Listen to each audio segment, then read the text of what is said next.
బంగారాన్ని భూమి నుండి మైనింగ్ ప్రక్రియ ద్వారా వెలికి తీస్తాము. బయటికి తీసిన తర్వాత బంగారాన్ని మనము మన అవసరాలకు తగిన విధంగా మార్చుకొని వాడుతూ ఉంటాము.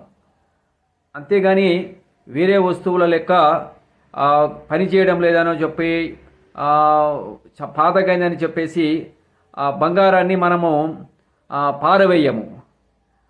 అంటే బంగారం అనేది ఘన వ్యర్థాలను ఏర్పరచదు, అంటే సాలిడ్ వేస్ట్ని ఏర్పరచదు.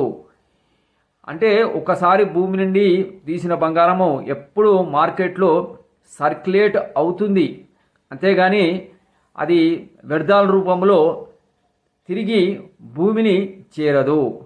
అంటే బంగారాన్ని సర్క్యులర్ ఎకానమీ, వృత్తాకార ఆర్థిక వ్యవస్థకు ఒక మంచి ఉదాహరణగా చెప్పుకోవచ్చు. వృత్తాకార ఆర్థిక వ్యవస్థ అంటే రెడ్యూస్, రీయూజ్, రీసైకిల్ పద్ధతుల ద్వారా ఒక వస్తువుని దీర్ఘకాలికంగా వాడటం. దీనివల్ల ప్రయోజనం ఏంటంటే ఈ వేస్ట్ ఏర్పడడం అనేది తగ్గిపోతుంది.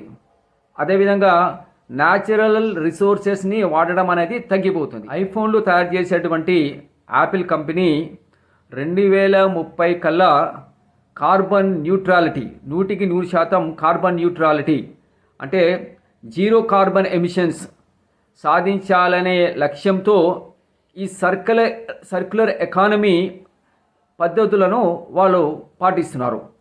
అందుకనే చూడండి, ఈ ఐఫోన్ అండ్ యాపిల్ ప్రోడక్ట్స్ చాలా కాలంగా అవి పనిచేస్తూనే ఉంటాయి, త్వరగా అవి ఖరాబ్ కావు. అదేవిధంగా ఈ మధ్య కాలంలో వీరు ఏం చేస్తున్నారంటే ఈ చెడిపోయినటువంటి ఈ యాపిల్ ప్రొడక్ట్స్, ఎలక్ట్రానిక్ వేస్ట్ నుండి విలువైనటువంటి బంగారము, కాపర్, అల్యూమినియం ఈ మొదలైన ఖనిజాలను ఈ పాడైనటువంటి ఎలక్ట్రానిక్ వస్తువుల నుండి తిరిగి సంగ్రహించి కొత్త ఎలక్ట్రానిక్ డివైసెస్ను తయారు చేస్తున్నారు. అంటే వీళ్ళు ఈ రీసైక్లింగ్, రీయూజింగ్ అనే పద్ధతులను చాలా ఎఫెక్టివ్గా ఉపయోగిస్తూ వాళ్ళు ఏం చేస్తున్నారంటే ఈ సర్క్యులర్ ఎకానమీని వాళ్ళు అవలంబిస్తున్నారు. అయితే మనం కూడా ఈ ఎలక్ట్రానిక్ వేస్ట్ని, సాలిడ్ వేస్ట్ని, ఇతర రకాలైన వేస్ట్ని తగ్గించాలి అంటే సర్క్యులర్ ఎకానమీ, వృత్తాకార ఆర్థిక వ్యవస్థను అవలంబించాలి.